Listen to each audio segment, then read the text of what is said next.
नमस्कार और स्वागत है।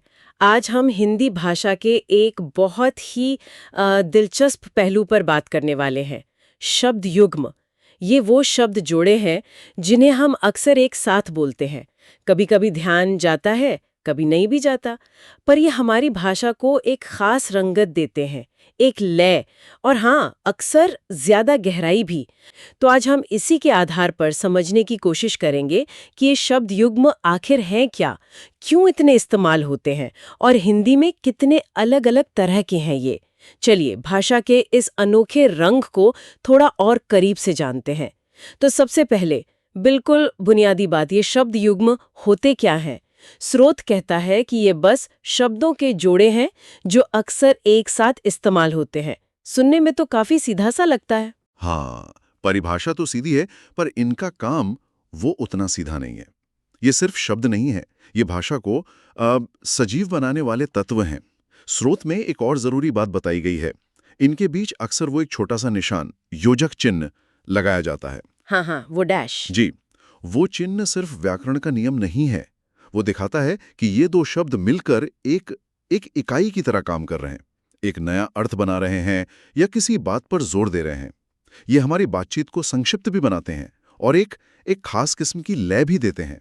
सोचिए, इनके बिना भाषा थोड़ी सपाट सी लगेगी। हाँ, ये योजक चिन्ह वाकई उन्हें एक इकाई जैसा महसूस कराता है। तो मतलब ये सिर्फ शब्द जोड़ नहीं बल्कि अर्थ जोड़ ज्यादा है। चलिए अब इनके प्रकारों को देखते हैं। स्रोत के हिसाब से पहला प्रकार है पर्याय या निकट पर्याय युग्म, यानी ऐसे शब्द जिनका मतलब या तो बिल्कुल एक जैसा है या बहुत मिलता जुलता, जैसे रुपया पैसा या खेल कूद। ये तो हम दिन भर बोलते हैं। सही कहा, ये बहुत आम है और इनकी आम होने की वजह है इनका काम। ये किसी बात पर जोर देने या उसके दायरे को मतलब स्कोप को बढ़ाने का एक बहुत ही स्वाभाविक तरीका है। जब हम कहते हैं उसके पास बहुत रुपया पैसा है, तो हम सिर्फ नोट या सिक्कों की बात नहीं कर रहे होते। हम उसकी पूरी आर्थिक हालत, उसकी संपन्नता की बात कर रहे होते हैं।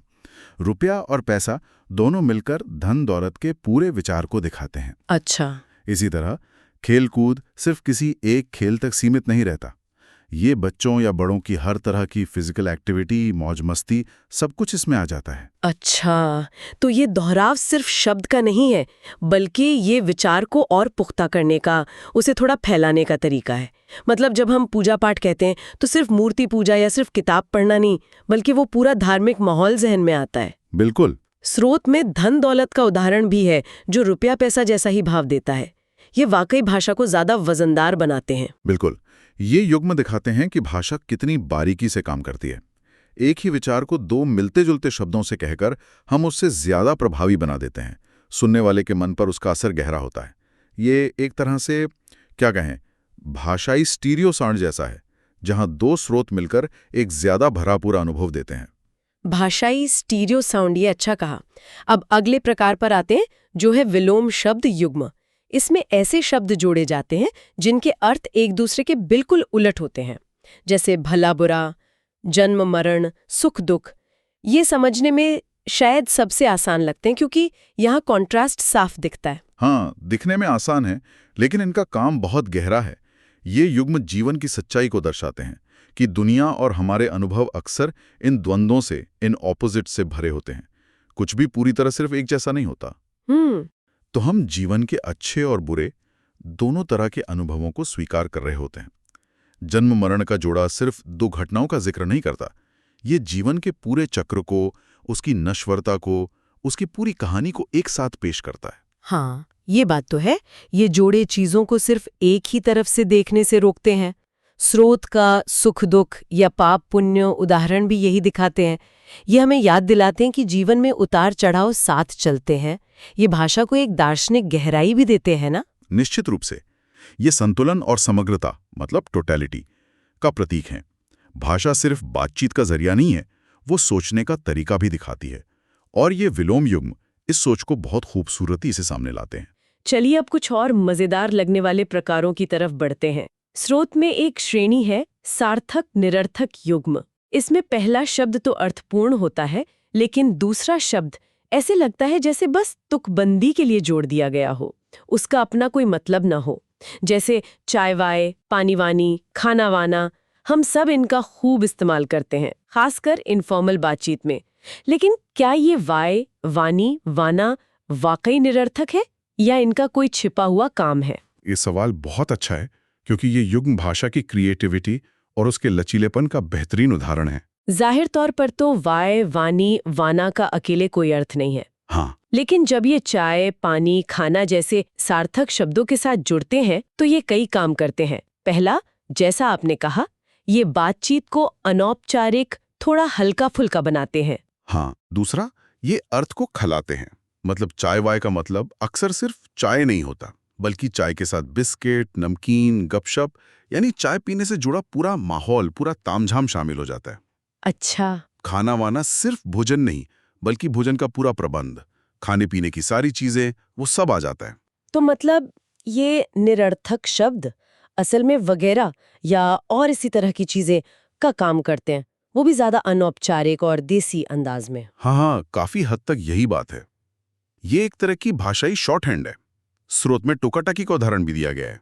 यहाँ टाकी का अपना कोई मतलब नहीं, पर टोका मतलब रोकना, टोकना के साथ जुड़कर ये बार बार टोकने या बिना वजह दखल देने का भाव पैदा करता है, जो शायद अकेले टोका शब्द से उतना जाहिर ना हो। तो ये निरर्थक लगने वाले साथी शब्द असल में बड़े काम के हैं। ये सूक्ष्म अर्थ और लहजा जोड़ते हैं। ये दिखाते हैं कि हिंदी बोलने वाले भाषा के साथ खेलने से, एक्सपेरिमेंट करने से हिचकते नहीं। कमाल है। ये तो भाषा का एक तरह से जुगाड़ है और बड़ा कारगर है। निरर्थक सार्थक युग्म। यहाँ पहला शब्द निरर्थक होता है और दूसरा सार्थक या ज्यादा जाना पहचाना। उदाहरण है अलाबला और एरा गैरा। ये कैसे काम करते हैं? यहाँ निरर्थक शब्द पहले क्यों आता है? ये भाषा के विकास और मुहावरे कैसे बनते हैं, उस प्रक्रिया का एक और पहलू दिखाता है। अला बला में अला का कोई स्वतंत्र अर्थ आज प्रचलित नहीं है, लेकिन बला यानी मुसीबत, आफत के साथ जुड़कर ये एक मुहावरेदार अर्थ बनाता है। हर तरह की मुसीबतें, झंझट या बुरी नजर।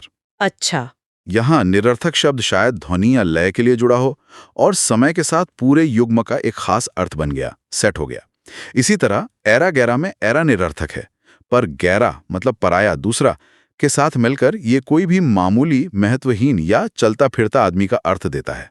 हम कहते हैं ना, उसे कोई एरा गैरा ना समझो। हाँ हाँ, बिल्कुल। तो यहाँ भी निरर्थक शब्द ध्वनि और लय में मदद कर रहा है और पूरे जोड़े ने मिलकर एक नया स्थिर अर्थ बना लिया है। ये तो सचमुच दिखाता है कि भाषा कैसे बनती, बिगड़ती और विकसित होती रहती है। बिल्कुल, ये दिखाता है कि अर्थ हमेशा अलग अलग शब्दों को जोड़ने से ही नहीं बनता। कभी-कभी एक पूरा जोड़ा, एक पूरी ध्वनि इकाई अपना एक विशिष्ट अर्थ ले लेती है, भले ही उसके टुकड़े निरर्थक लगें। ये भाषा की जीवंतता का प्रमाण है। और ये जीवंतता अगले प्रकार में तो और भी ज्यादा दिखती है। स्रोत में बताया गया है कि ऐसे युग्म भी हैं जिनमें दोनों ही शब्द निरर्थक होते हैं, जैसे अगड़म बगड़म, अंट शंट। ये सुनकर तो हंसी भी आती है। इनका क्या मतलब या मकसद हो सकता है जब दोनों ही हिस्सों का कोई अर्थ नहीं? इनका मकसद ध्वनि में छुपा है। ये ध्वन्यात्मक युग्म कहलाते हैं, मतलब जिनमें ध्वनि की नकल या गूंज हो।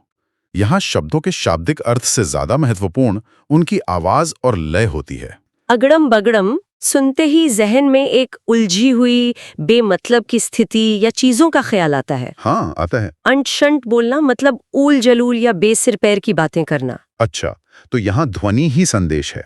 जैसे स्रोत में खुसूर फुसूर का उदाहरण है। हाँ। ये शब्द अपने आप में कुछ नहीं कहते, पर ध्वनि से ही पता चल जाता है कि धीमी आवाज में कोई राज की बात या कानाफूसी हो रही है। एकदम सही। ये युग्म दिखाते हैं कि भाषा में ध्वनि का कितना जबरदस्त प्रभाव हो सकता है। ये शब्द कान के जरिए सीधे एक एहसास या माहौल पैदा करते हैं। ये भाषा का वो पहलू है जहां लॉजिक से ज्यादा अनुभव काम करता है। ये बच्चों की भाषा में भी बहुत पाए जाते हैं, जो शायद दिखाता है कि ये भाषा सीखने और महसूस करने का एक बहुत ही आदिम और स्वाभाविक तरीका है। ये तो वाकई भाषा का एक बिल्कुल ही अलग आयाम है। चलिए अब थोड़े व्यवस्थित लगने वाले युग्मों पर आते हैं। स्रोत में अगला प्रकार है परस्पर पूरक या संबद्ध शब्द युग्म। यहाँ दोनों शब्द सार्थक होते हैं और एक दूसरे से स्वाभाविक रूप से जुड़े होते हैं या एक दूसरे के पूरक होते हैं, जैसे रोटी सब्जी, दाल रोटी। ये तो हमारे रोजमर्रा के जीवन का हिस्सा है। हाँ, और यही इनकी खासियत है। ये युग्म दिखाते हैं कि हमारी दुनिया में, हमारी संस्कृति में कौन सी चीजें स्वाभाविक रूप से एक साथ आती हैं या एक दूसरे पर निर्भर हैं। दाल रोटी या रोटी सब्जी सिर्फ खाने की दो चीजें नहीं हैं। ये भारतीय भोजन के आधार, गुजारे या रोजी रोटी का प्रतीक बन गए हैं। हाँ, सही कहा। जब हम कहते हैं बस दाल रोटी चल रही है, तो मतलब होता है कि गुजारा ठीक ठाक हो रहा है। सही कहा। स्रोत में दूध रोटी का उदाहरण भी है, जो अक्सर सादगी, बचपन या पौष्टिक आहार से जोड़ा जाता है। ये युग्म हमारी सांस्कृतिक आदतों और प्राथमिकताओं की झलक देते हैं। बिल्कुल, ये दिखाते हैं कि भाषा सिर्फ शब्दों का संग्रह नहीं, बल्कि संस्कृति का आईना भी है। जिस समाज में जो चीजें महत्वपूर्ण होती हैं, जो अवधारणाएं एक साथ जुड़ी होती हैं, वो अक्सर ऐसे शब्द युग्मों में ढल जाती हैं। ये भाषा को सांस्कृतिक रूप से प्रासंगिक और समृद्ध बनाते हैं। और अब हम आते हैं आखिरी प्रकार पर, जो स्रोत में बताया गया है, पुनरुक्त शब्द युग्म। इसमें एक ही शब्द को दोहराया जाता है, जैसे धीरे धीरे, सुबह सुबह, कभी कभी, घर घर। ये तो शायद सबसे ज्यादा इस्तेमाल होने वाले युग्मों में से है। हम लगातार इनका प्रयोग करते हैं। निश्चित रूप से ये बहुत आम है, और इसकी वजह है इनकी सरलता और प्रभावशीलता।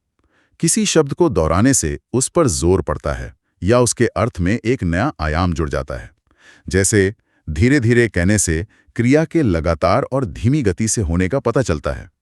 गाड़ी धीरे धीरे चल रही थी। सुबह सुबह का मतलब है बहुत सवेरे, समय पर खास जोर दिया जा रहा है। कभी कभी बताता है कि कोई काम नियमित रूप से नहीं होता, बल्कि बीच बीच में होता है। हाँ। और घर घर या गली गली जैसे युग्म व्यापकता दिखाते हैं, यानी हर घर में या हर गली में। ये दोहराव कितना काम आसान कर देता है। एक छोटे से बदलाव से कितना कुछ कहा जा सकता है। बिल्कुल। पुनरुक्ति का ये तरीका बहुत सी भाषाओं में पाया जाता है, लेकिन हिंदी में इसका प्रयोग बहुत व्यापक और विविध है। ये क्रिया की निरंतरता, तीव्रता, वितरण मतलब डिस्ट्रीब्यूशन या आवृत्ति फ्रीक्वेंसी जैसे कई सूक्ष्म अर्थभेद पैदा करने का एक कारगर और सहज तरीका है।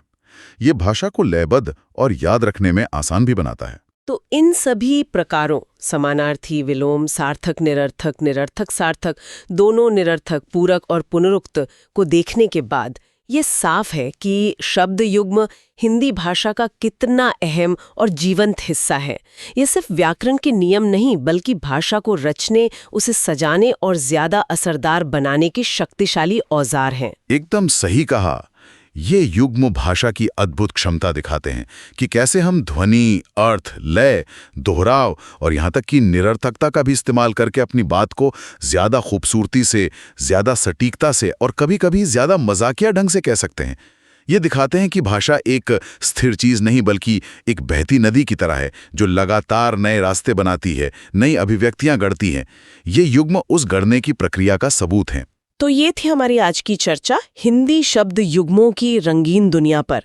हमने देखा कि कैसे अलग अलग तरह के शब्द मिलकर, चाहे वो दोस्त हो, दुश्मन हो, एक सार्थक हो, दूसरा बेमतलब या दोनों ही बेमतलब, भाषा को न सिर्फ सजाते हैं, बल्कि उसे नए अर्थ, नई गहराई और एक खास अंदाज देते हैं। हमने समझा कि ये जोड़े सिर्फ शब्दों का जमावड़ा नहीं है।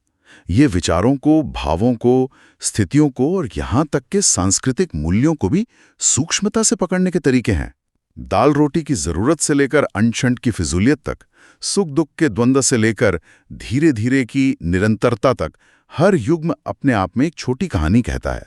ये भाषा के लचीलेपन और बोलने वालों की रचनात्मकता का प्रमाण है। बिल्कुल। और सबसे अच्छी बात यह है कि ये इतने स्वाभाविक रूप से हमारी जबान पर आते हैं कि हमें पता भी नहीं चलता कि हम भाषा के कितने परिष्कृत औजार का इस्तेमाल कर रहे हैं। ये हमारी बातचीत को सहज बनाते हैं और असरदार भी। जाते जाते एक सवाल सोचने के लिए छोड़ जाते हैं, क्या दुनिया की दूसरी भाषाओं में भी शब्द जोड़े बनाने के इतने अलग अलग और दिलचस्प तरीके मौजूद हैं? क्या अंग्रेजी, फ्रेंच, जापानी या किसी और भाषा में भी चाय वाय या अगड़म बगड़म जैसे पैटर्न मिलते हैं? और अगर मिलते हैं या नहीं मिलते हैं, तो ये उस भाषा और उसके बोलने वालों की सोच, संस्कृति या दुनिया को देखने के नजरिए के बारे में क्या बताता है? ये एक ऐसी गुत्थी है जिसे सुलझाने में यकीनन मजा आएगा।